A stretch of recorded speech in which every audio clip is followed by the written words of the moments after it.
Brazilian authorities on Thursday evening revealed that the death toll from floods and landslides triggered by torrential rains in the country's southeast had risen to at least 50, with emergency workers continuing to dig through the wreckage.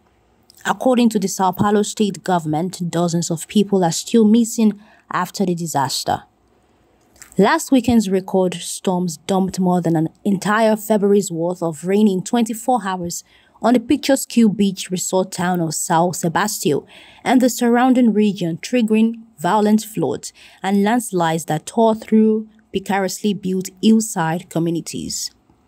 Sao Paulo Governor Tarcísio de Freitas admitted the official weather alert system had failed to avoid the tragedy. An estimated 9.5 million of Brazil's 215 million people live in areas at high risk of flooding or landslides, mainly poor favela neighborhoods. The South American country has been hit by a series of deadly weather disasters in recent years, which experts say are likely being made worse by climate change. In other news, the United Nations overwhelmingly isolated Russia on Thursday, marking 1 year since Moscow invaded Ukraine by calling for a comprehensive, just, and lasting peace, and again demanding Moscow withdraw its troops and stop fighting.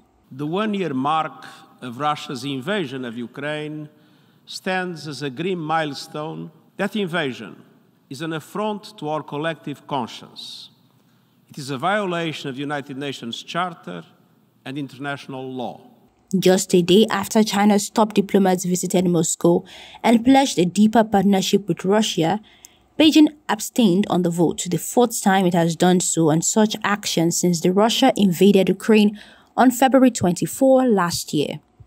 With a round of applause, the resolution was adopted on Thursday with 141 votes in favor and 32 abstentions. 6 countries joined Russia to vote no: Belarus, North Korea, Eritrea, Mali, Nicaragua, and Syria. Russia had described the resolution as unbalanced and anti-Russian and urged countries to vote no if it could not be amended. Moscow ally Belarus failed in a bid to change the text with amendments including prevention of further escalation of the conflict through feeding the parties with lethal weapons. Western powers have provided Ukraine with billions of dollars in weapons since Russia invaded. The United States and NATO have in the past week accused China of considering supplying arms to Russia and warned Beijing against such a move.